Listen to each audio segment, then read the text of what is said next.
प्रसंग गावे के प्रयास कर रहलो है।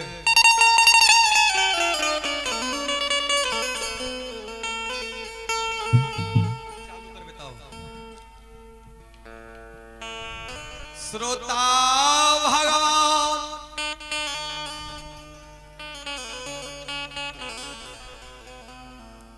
ठाकुर जी अपन भगत पनिया और इस साज बाज बजबे वाला सब कुछ अपने बना ले छे ठाकुर जी। देखबे बेनी बाबा के भगत पनियार बनबे ले गोसाई बाबा कते कते जाय छे।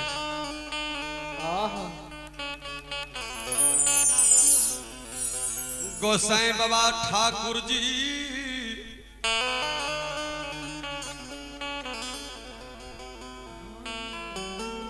भाव के भूखल छै दुनिया में। धर्मराज बाबा भाव के भूखल ये ई जे चाहबे ए दुनिया संसार में कियो की ठाकुर जी हमर भ गेले ऐसा नहीं है। सब नाच नचावे वाला छे ठाकुर जी, लेकिन धर्मराज बाबा लेकिन भाव के भूखल छे मालिक। हिनका पर जे सुरता लगेबै न ओकरा सब कुछ दै छे। बाबा हो भागती हो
संतोष बाबू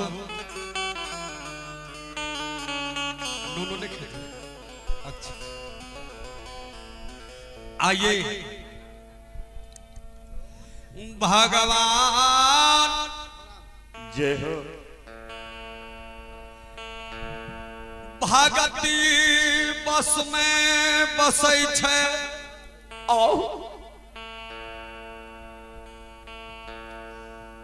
ऐ दुनिया संसार में भोला बाबा हुए कि ठाकुर जी की शंकर जी विष्णु जी ब्रह्मा जी हमें यहाँ केकरो नाम ले छिए ने सब एके देवता छै जय हुनकर नाम अलग अलग छै ईश्वर एक छै।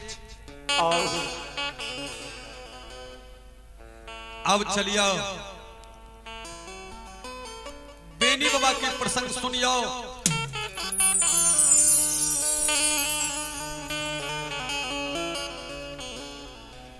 बेनी बाबा के भगत पनियार बनावे ले गोसाई बाबा गोसाई बाबा कहलक हे हो अंदू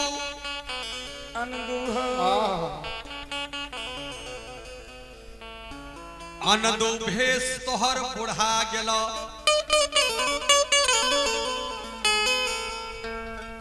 भेष तोहर बुढ़ाई गेला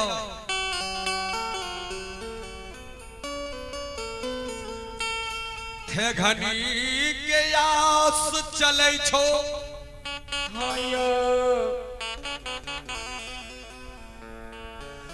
आन दो तीन एक मैर जइभो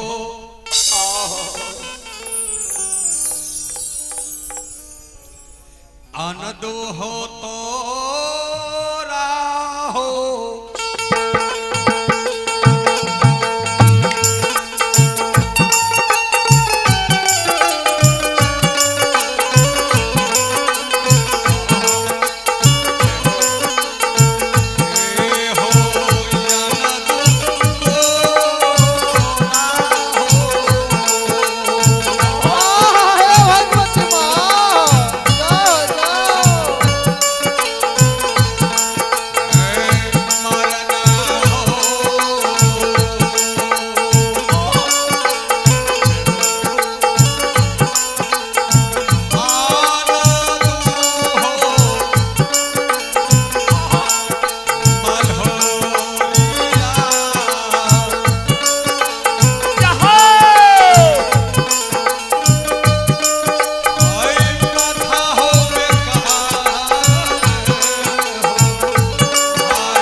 भगवान के दरबार में दान किए हैं आप हैं दान करने वाले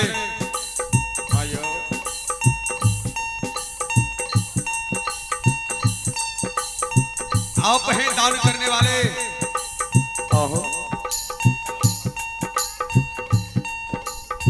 आप हैं दान करने वाले। आइए हरिनंदन झा जी के पोता है राजन कुमार जी। ओहो आइए भगवान के दरबार में श्रद्धा के साथ, खुशी के साथ आयो शानदार पुरस्कार 51 रुपया दान किए हैं। ओहो आइए ऐसे महादानी को जय हो भगवान कभी दुख न दें, खुशहाल रखें। इसी प्रकार आपके दरबार में दान प्रदान कीर्तन भजन सत्संग भक्ति मार्ग भगे हम लोग करते रहेंगे जब तक आप हमें सभा को सामान देकर अच्छा से इस दुनिया में रखेंगे। ओहो